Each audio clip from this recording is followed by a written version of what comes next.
Berpisah dari Ramadan sekitar 11 hari, belum genap 2 pekan kita berpisah dengan Ramadan. Malam ini kita akan mengkaji tentang bagaimana melanggengkan ketaatan dan kesolehan sekalipun kita sudah berpisah dari Ramadan. Bapak Ibu sekalian rahimakumullah, Allah Subhanahu wa taala memerintahkan kita beribadah sampai mati. Jadi Allah suruh kita beribadah sampai mati, sebagaimana Allah sebutkan di dalam surat Al-Hijr, surat yang ke-15, ayat terakhir, ayat 99. Apa kata Allah? Wa'bud rabbaka hatta ya'tiyakal yakin. Sembahlah Tuhanmu sampai datang kepadamu al-yakin. Jadi makna dari al-yakin itu ahli tafsir, termasuk di antaranya sahabat Ibnu Abbas radhiyallahu taala anhuma, menjelaskan makna al-yakin itu adalah al-maut, mati. Jadi perintah untuk beribadah itu adalah perintah sampai mati. Jadi yang menghentikan kita dari ibadah, Bapak Ibu, bukan Ramadan, bukan 1 Syawal, bukan Idul Fitri, tapi yang menghentikan kita dari ibadah adalah mati. Artinya apa? Selama kita masih hidup, maka selama itu pula kita masih dituntut untuk beribadah. Dan memang tujuan kita diadakan oleh Allah adalah untuk beribadah. Sebagaimana Allah Subhanahu wa taala berfirman, "Wa ma khalaqtul jinna wal insa illa liya'budun." Tidak aku jadikan jin dan manusia kecuali untuk beribadah. Jadi jangan sampai ketika Ramadan berlalu maka berlalu pula kesolehan kita. Jangan sampai ketika Ramadan pergi maka jangan sampai pergi pula ketaatan kita. Bapak Ibu sekalian rahimakumullah. Jadi Ramadan ini bukan bulan yang hanya padanya saja kita beramal saleh. Betul, Ramadan adalah bulan paling baik untuk beramal saleh, ya. Akan tetapi bukan berarti hanya di situ seseorang diperintahkan beramal saleh. Seseorang diperintahkan beramal saleh sepanjang kehidupannya, seumur hidupnya, sampai dia bertemu dengan Allah, maka selama itu pula dia masih diperintahkan untuk beribadah. Ya, tapi kalau tidak sama ibadah kita ketika Ramadan dengan di luar Ramadan, memang itu sifatnya manusiawi, Pak Ibu. Manusiawi. Ketika Ramadan awak bisa banyak melakukan kebaikan. Di luar Ramadan awak tidak bisa sebanyak itu. Itu sesuatu yang memang itu tidak bisa pula dikatakan tercela sepenuhnya. Karena memang begitulah keimanan manusia. Kadangkala keimanan ko dipengaruhi dek tampek. Tengok ketika jemaah sedang berhaji, sedang berumrah, ketika berada di tanah suci. Calik apa Ibu? Lama waktu azan lai, awak dah berangkat tu. Sembahyang Jumaat jam 2 balik, jam 9 lepas keluar. Ya. Begitu kita ketika di sana. Kemudian bisa banyak baca Quran. Pertanyaannya, ketika pulang bagaimana? Kadang tidak bisa kita untuk menyamakan secara persis, tidak bisa. Maka demikian pula ketika kita telah berada di luar Ramadan. Ketika disamakan dengan Ramadan, itu tidak akan bisa, Bapak Ibu. Karena bagaimanapun semangat ibadah ketika Ramadan itu pasti lebih tinggi, itu pasti. Cuma jangan sampai terlalu jauh, Bapak Ibu. Jangan sampai tajunnya itu parah benar. Itu yang penting. Nah, ada di antara kiat-kiat yang disampaikan para ulama, bagaimana supaya seseorang bisa mempertahankan ketaatannya, atau bahasa lainnya disebut dengan istiqomah. Istiqomah itu barik, Pak Ibu, berat sekali. Istiqamah itu perkara yang berat. Ya, perkara yang berat. Istiqamah itu hanya mudah untuk diucapkan, tapi tidak terlalu mudah untuk diamalkan. Tapi bukan berarti tidak mungkin. Mungkin dan bisa diusahakan.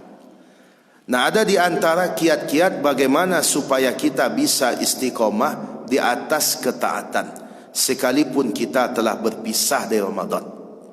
Yang pertama adalah hendaklah kita meminta pertolongan kepada Allah.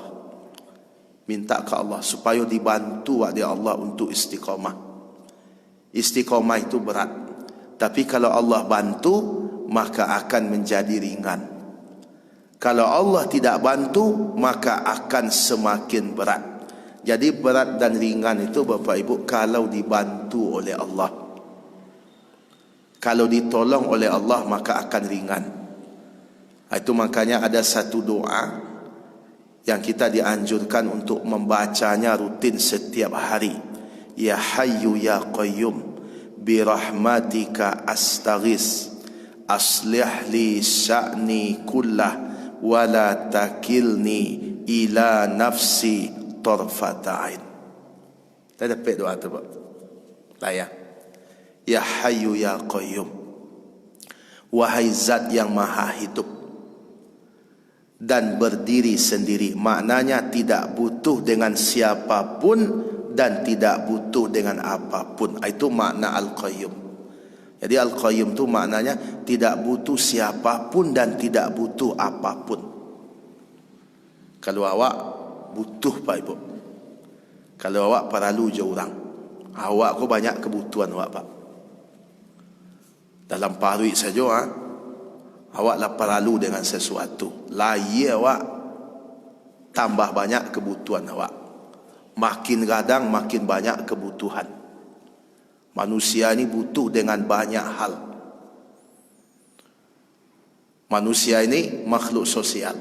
Satu-satunya yang tidak butuh dengan apapun dan siapapun hanya Allah. Allah tidak butuh siapapun dan apapun. Karena itu kita ibadah ni Bapak Ibu, Allah tidak beruntung Pak. Kita taat, Allah beruntung tidak. Kita maksiat, Allah rugi, tidak ada. Ketaatan kita menguntungkan kita, maksiat kita juga merugikan kita. Allah tidak menjadi besar dengan ketaatan kita dan Allah tidak mengecil dengan maksiat kita. Semua kebaikan kita untuk kita, semua keburukan kita pun untuk kita. Itu makna Al-Qayyum.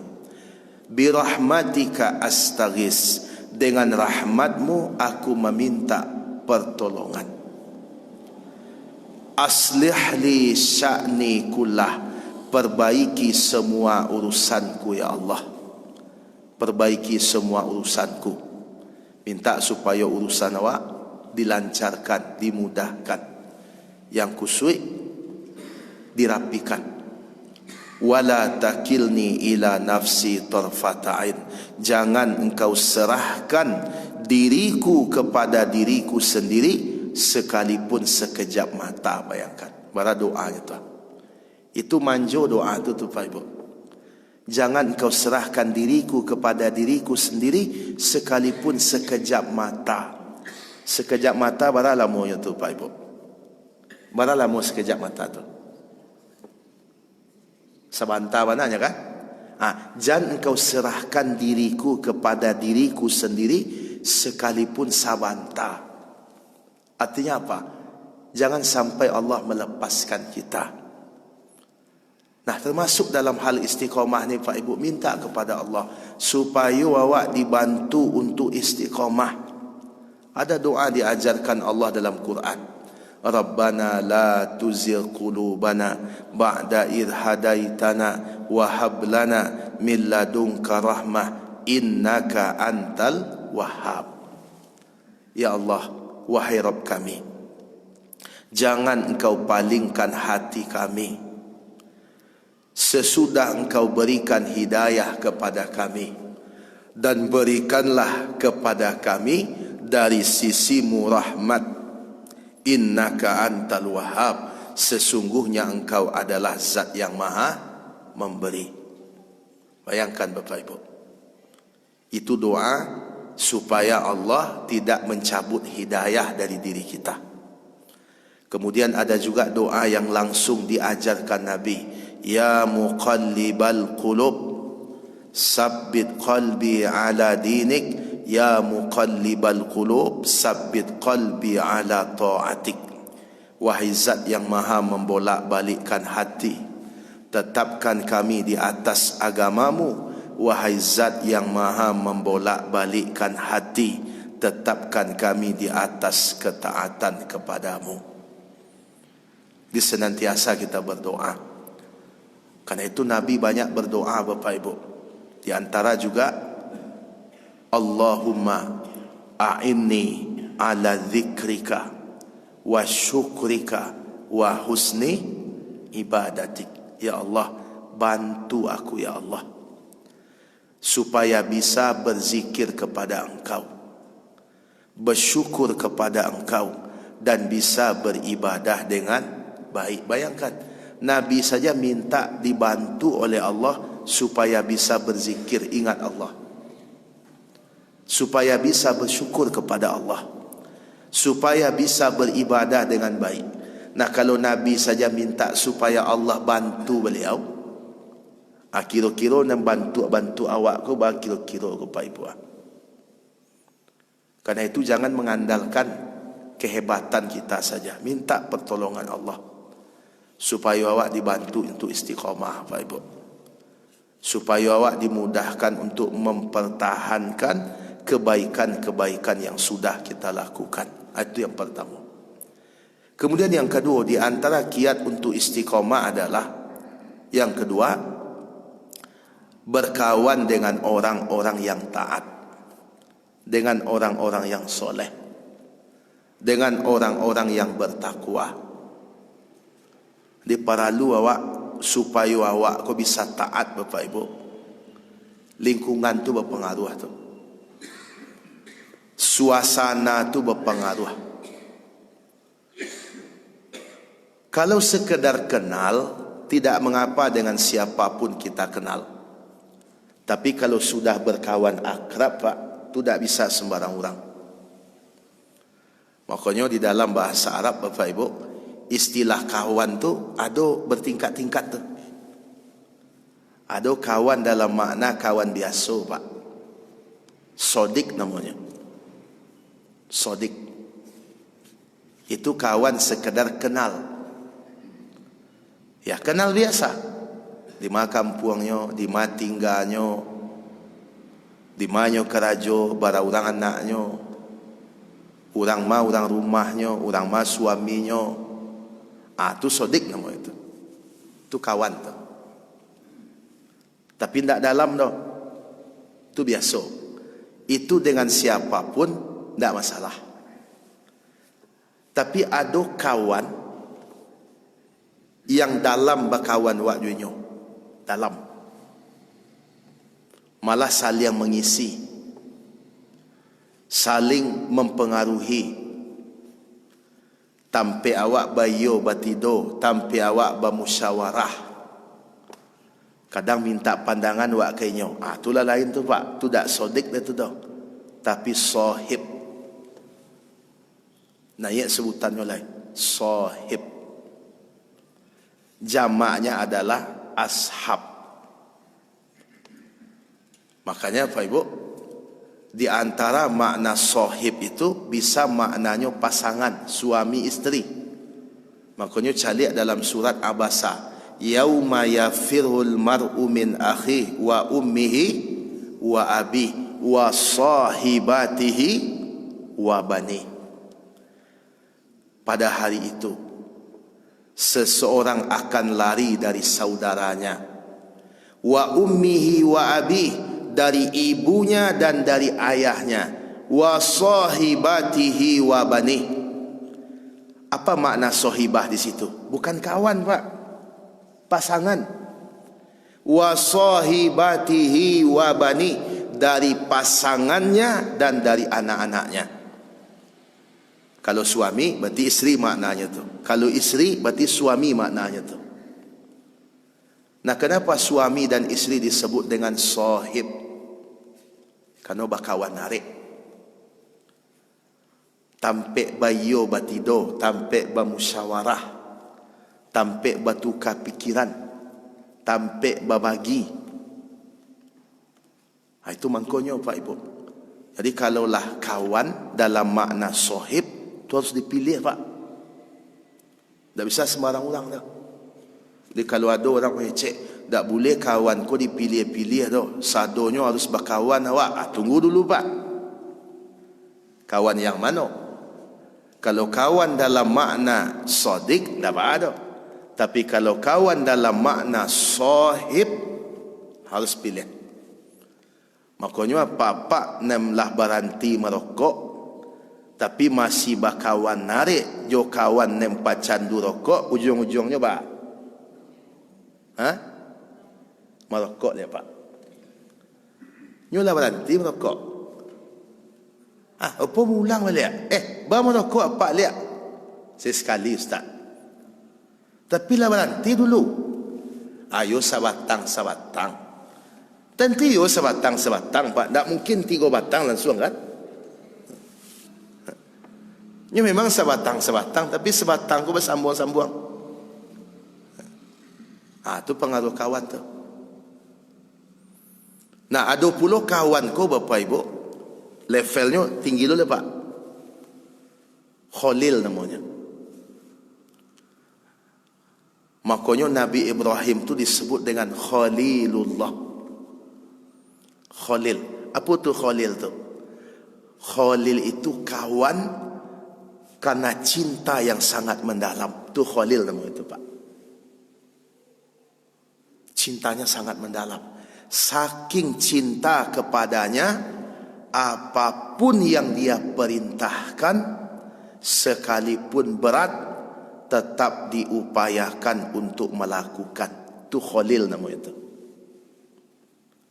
Makanya Nabi Ibrahim itu disebut dengan Khalilullah, Khalilur Rahman. Apa sebab? Coba lihat Nabi Ibrahim. Perintah Allah yang ditolak oleh Nabi Ibrahim Pak, mana? Coba sebutkan perintah Allah yang ditolak oleh Nabi Ibrahim. Tak ada. Apa perintah Allah kepada Nabi Ibrahim Bapak Ibu? 1, berdakwah kepada ayah. Berdakwah ke orang tua. Berdakwah ke orang tua kau ringan atau barik Pak Ibu? Ringan atau barik? Barik. Mana lebih barik dakwah kepada orang tua daripada ke orang lain? Barik ke orang tua. Kalau ke orang lain, orang tak kenal jawab tu. Berdakwah ke orang tua sendiri tu barik Pak. Ya. Bisa-bisa balik kelab kini yang mengecek model kau dulu tak. Nyo tahu jawab. Tapi kalau orang lain Pak Ibu, nyo tak tentu jawab dah. Apa Ibu yang Pak Ibu tahu jambo, apa yang Pak Ibu tahu jambo. Dah banyak dah. Paling yang Pak Ibu tahu dari ambo di Maus tak tinggal. Di makam puang. Barang orang anak itu. Hanya sedikit. Tapi kalau orang tua Pak, nyo tahu sadonya. Ada yang kurang-kurang seketik tu dibacanya tu. Berat itu dilakukan oleh Nabi Ibrahim. Dan hebatnya Nabi Ibrahim Bapak Ibu, beliau menggabungkan antara ketegasan dengan kelembutan. Bayangkan. Biasanya kalau tegas tidak lembut, kalau lembut biasanya tidak tegas. Biasanya begitu. Tapi lihat Nabi Ibrahim. Ketika Nabi Ibrahim berdakwah kepada ayahnya, apa kalimat yang beliau pakai? Lihat dalam surat Maryam. Nabi Ibrahim AS berdakwah kepada ayahnya, ya abati, lima ta'budu ma la yasma'u wa la yubsiru wa la yughni anka syai'ah. Wahai ayahandaku. Beliau memakai kata-kata abati. Abati itu sebutan ayah dalam bahasa Arab yang paling santun Pak. Kalau bahasa kini ayahanda tersayang, itu artinya tu. Paling santun. Sama je basuh awak pak. Basuh awak aku kan bertingkek-tingkek kau. Kalau memanggil kamu, basuh Minang kau apa pak? Tingkatannya apa? Yang kasarnya apa? Ang. Kasar tu pak. Ambo pak ibu, ambo punya ponakan pak. Ponakan anak udam bo laki-laki. Nyo pernah dipawaang dek omnya, mamaknya dari pihak ibunya. Kalau ambo kan dari pihak ayahnya. Ada mamaknya dari pihak ibu. Keciknya ke ponakan ambo ko biluang tiba. Udah itu nyo pak. Nyo nak biasa mendengar waang-waang ko dak. Biluang tiba nyo jawabnya patang dan tiba ang ceknya. Ya betul. Bawa ang kadet. You bawa ang lo kadet ceknya. Jadi basuh awak kau kan bertingkek-tingkek kau. Sama bahasa Arab model itu loh pak. Abati itu pak, itu sebutan ayah yang paling santun. Itu yang dipakai dari Nabi Ibrahim pak. Ya abati, bayangkan. Bukan ya abi, tapi ya abati. Lembut Nabi Ibrahim. Tapi di balik kelembutan ada ketegasan. Apa ketegasannya? Lima ta'budu ma la yasma'u wa la yubsiru wa la yughni anka syai'a. Mengapa engkau menyembah sesuatu yang tidak bisa mendengar, tidak bisa melihat, tidak bisa pula mendatangkan manfaat? Bayangkan. Lembut tapi tegas. Nabi Ibrahim bapak ibu, kalau salah ayah awak, yo salah. Tak bisa dah. Nyo ayah awak salah. Ayo baalai. Tak ada bana ya. Tak mu ada pak ibu. Kalau salah, yo salah. Sekalipun ayah awak. Tapi lihatlah bahasa yang dipakai Nabi Ibrahim. Bergabung antara lembut dan tegas. Itu dakwah Nabi Ibrahim kepada ayah. Kemudian Allah perintahkan pula Nabi Ibrahim berdakwah kepada penguasa yang zalim, kepada Raja Namrud. Ya. Diperintahkan berdakwah kepada Raja Namrud. Berdakwah kepada penguasa, Bapak Ibu, tak ringan Bapak Ibu. Barik ke Pak? Barik ke? Nan dihadapi ke orang yang punya kuasa. Berdakwah Nabi Ibrahim kepadanya sampai berdebat Bapak Ibu. Alam tara ila alladhi hajja Ibrahim fi rabbih an atahu Allahul mulk. Tidakkah engkau melihat bagaimana Ibrahim berdialog, berdebat dengan orang yang diberikan oleh Allah kekuasaan? Maknanya Namrud. Jadi Namrud kau jadi penguasa karena Allah giat. Kau menunjukkan pak, kekuasaan itu bukan tanda sayang Allah kepada seseorang.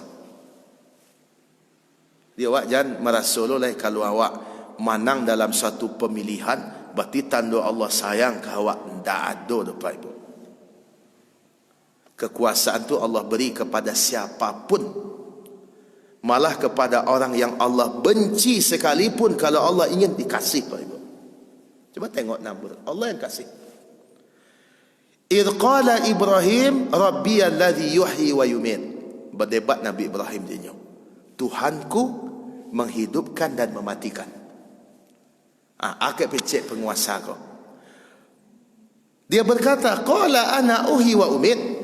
Oh, kalau mai duian mematian pandai lo dan nyo. Nyo panggillah dua orang narapidana pak. Bawa kemari ciknya. Siko. Dari dua orang itu satu dibunuhnya, satu dibiarkannya hidup. Bayangkan tu. Itulah mai duitkan dan mematikan namanya tu. Lai mai duian mematian nama tu pak. Tidak, mana nama tu pak? Membunuh dan membiarkan hidup. Akhirnya Nabi Ibrahim terfikir cara lain. Akhirnya Nabi Ibrahim. Qala Ibrahim fa innallaha ya'ti bisyamsi minal masyriq fa'ti biha minal maghrib. Berkata Ibrahim, Tuhanku bisa menerbitkan matahari dari timur. Coba engkau terbitkan dari barat. Cuba. Oh, taman nuangnya Pak. Tak dapat hujah lagi. Akhirnya tabik berangnya dan Nabi Ibrahim pun dibakar hidup-hidup. Ketika Nabi Ibrahim berada dalam api, maka Allah berkata kepada api, Kuni bardan wassalaman ala Ibrahim. Wahai api, dinginlah engkau dan selamatlah atas Ibrahim. Allah suruh api dingin, maka api pun menjadi dingin. Imam Ibnu Jarir At-Tabari mengatakan, untung Allah melanjutkan kalimat wassalaman ala Ibrahim, dan selamat atas Ibrahim. Seandainya Allah tidak mengatakan wassalaman, hanya mengatakan wahai api, dinginlah, kalau itu saja, mungkin Nabi Ibrahim, kata beliau, akan mati beku di dalam api. Bayangkan. Tapi untung Allah mengatakan wassalaman, sehingga dinginnya ya dingin normal, bukan dingin dalam makna bantu es. Nah, kemudian apa perintah Allah ke Nabi Ibrahim lain? Apa yang Allah inginkan lagi? Disuruh meninggalkan istri dan anaknya di lembah yang tidak ada manusia. Bayangkan, di samping Baitullah. Nabi Ibrahim berkata, Rabbana inni askantu min zurriyyati biwadin ghairi zi zar'in inda baitikal muharram Rabbana liyuqimus salah faj'al af'idatan minan nas tahwi ilaihim. Wahai Tuhanku, aku titipkan sebagian keturunanku, maknanya adalah Ismail, di satu lembah yang tidak ada tanam-tanaman. Bayangkan, tak ada tanam-tanaman, tak ada rumput, tak ada air, tak ada binatang. Tapi Allah suruh di situ, karena di situ ada rumah Allah yang paling mulia, ada masjid terbaik. Jadi bayangkan, Kaabah kini dahulu adalah tempat yang tidak ada manusia di sekitarnya. Kemudian Allah datangkan sampai menjadi tempat yang tidak pernah mati hari ini, Bapak Ibu. Sado tampe, ado masuk rami, ado masuk langangnya. Tapi Makkah, apalagi di sekitar Baitullah, tidak ada masa lengangnya, tidak ada. Pokoknya kalau ada orang bertanya, bila awak pergi umrah tu yang langang? Tak ada. Tak ada langang itu, ada tarwih.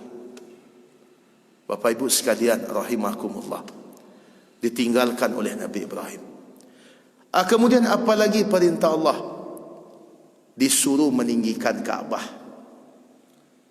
Makanya dalam surat Al-Baqarah 127, wa ir yarfa'u Ibrahimul qawa'ida minal baiti wa Ismail. Ingatlah ketika Ibrahim meninggikan Kaabah dibantu oleh putranya Ismail. Nah, sesudah keduanya meninggikan Kaabah, berdoa, Rabbana taqabbal minna innaka antas sami'ul alim. Dulu Kaabah tu pintunya di bawah, Pak, bantu pintu-pintu rumah awak. Tapi dek banjir, ditinggikan pondasinya, pintunya pun dinaikkan, sehingga akhirnya masuk ke dalam Kaabah itu pakai tangga. Jadi yang pertama meninggikan Kaabah itu adalah Nabi Ibrahim alaihissalam. Terus apa lagi perintah Allah kepada Nabi Ibrahim? Berkhitan, bersunik. Alai perintah Allah ke Nabi Ibrahim, mandabih anak.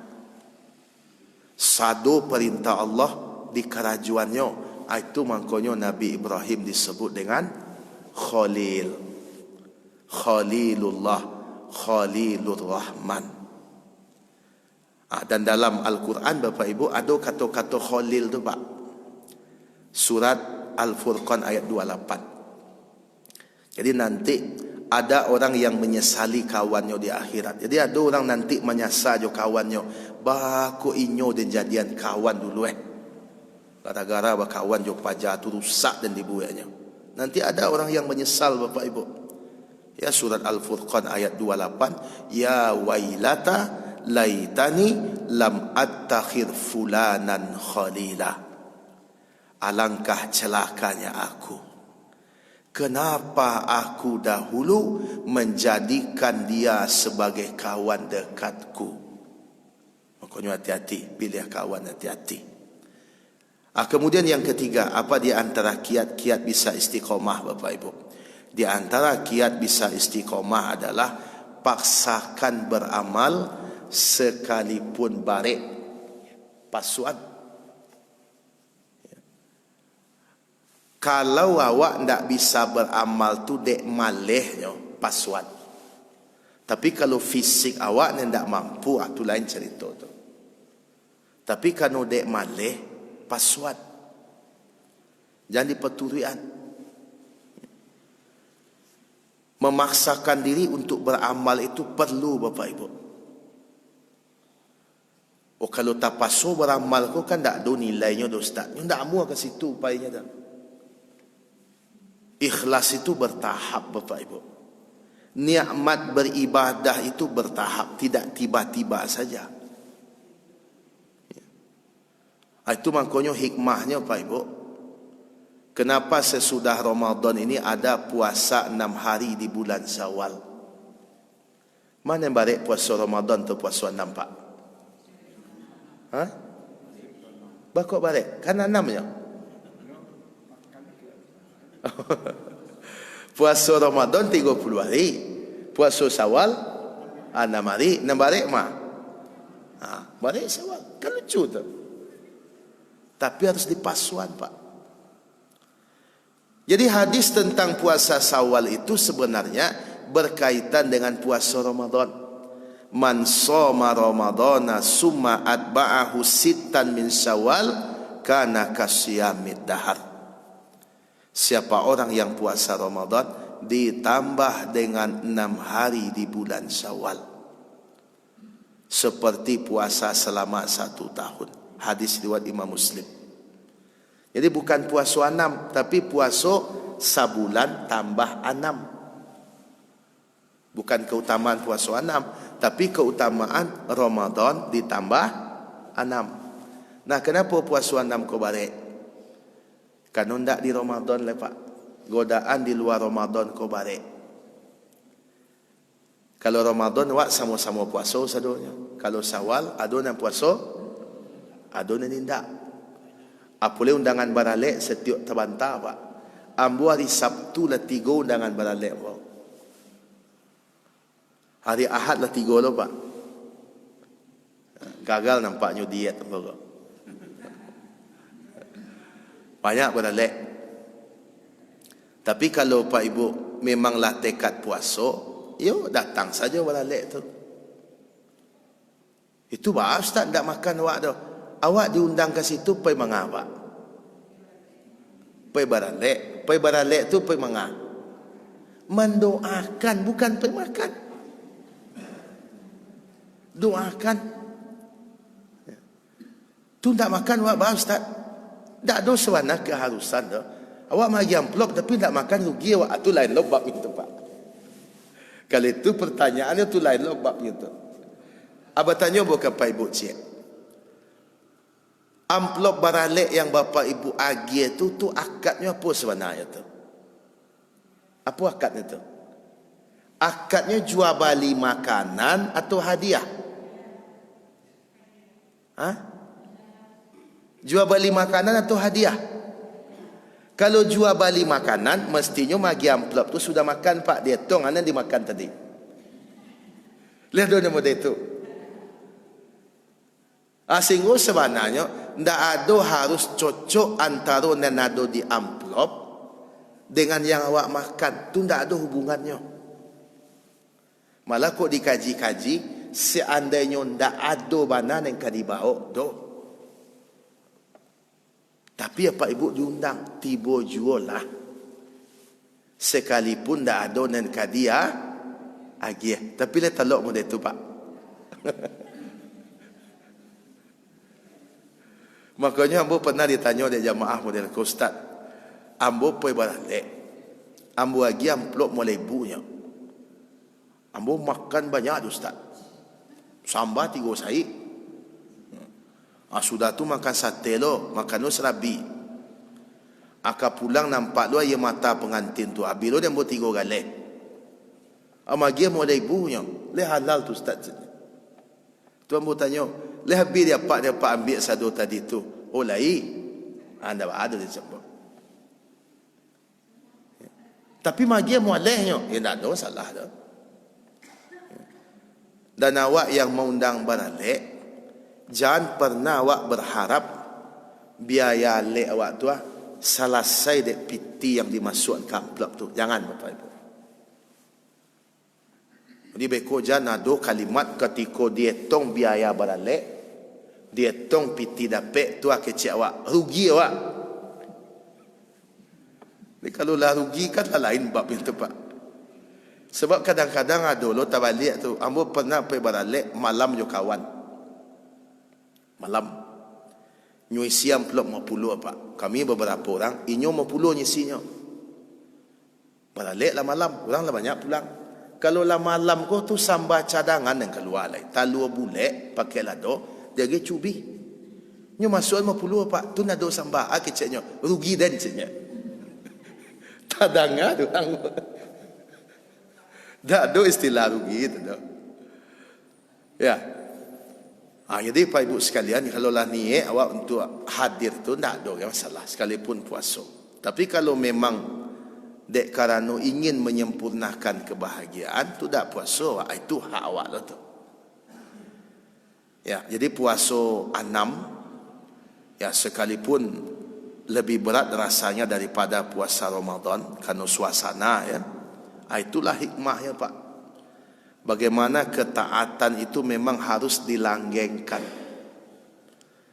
Jadi cara puasa 6 tu bawa 7 pertanyaan jemaah tadi. Teknik dari puasa 6 tu. Yo biasa bisa puasa 6 itu yang intinya selesaikan dulu puasa Ramadan, itu yang paling aman. Kan ada jemaah model ko. Kalau puasa Ramadan kan lama waktunya Ustaz. Tapi kalau puasa Syawal kan bulan Syawal saja. Iyo. Tapi kalau puasa Syawal lah di kerajuan, puasa Ramadan belum disempurnakan, itu tidak sesuai dengan lafaz hadis. Karena lafaz hadis menyebutkan siapa orang yang puasa Ramadan ditambah 6 Ramadan dulu. Ditambah lagi Bapak Ibu, kalau Syawal didahulukan, Ramadan belum disempurnakan, kok jampang singkir umur. Kalau Bapak Ibu tidak sempurna puasa Syawal, puasa Ramadan lah selesai meninggal, anda tanya nanti dah. Tapi kalau Syawal di kerajuan, Ramadan alun sempat, tu jadi hutang. Ya, jadi itu lebih bagus disempurnakan dahulu puasa Ramadan. Bagi apa-apa, bagi laki-laki lah yang tak punya hutang aman tak? Tapi bagi perempuan yang punya hutang itu selesai dulu bayar hutang, baru ditambah 6. Dan 6 tu bisa macam-macam. Intinya puasa 6. Bisa Senin, Kamis, Senin, Kamis, Senin, Kamis, 6 tu. 3 balai, 4 balai, 5 balai, Senin, Kamis, Senin, 6 tu. Boleh. Tapi kalau ambo punya hutang puasa 6 hari, ambo bayar hutang dengan 6 tu ambo tumpangkan saja niat puasa 6 di situ, anda masuk itu tu. Dan puasa tak bertambah tu Pak. Nyoba tambah jadi 6. Dari 30 ditambah 6 atau 29 ditambah 6, dan itu bersesuaian dengan firman Allah, man jaa bil hasanati falahu asru amsalihha. Siapa orang yang melakukan kebaikan, dia dapat 10 kali kebaikan. Awak puasa 36, Dapat 10 masing-masing, berarti 360. 360 tu identik dengan 1 tahun. Ya, kini lah masih ada hari Pak Ibu, besok hari kedua balik. Masih ada hari sekitar 8 balik hari lain atau 7 balik hari lain untuk menikmati raya.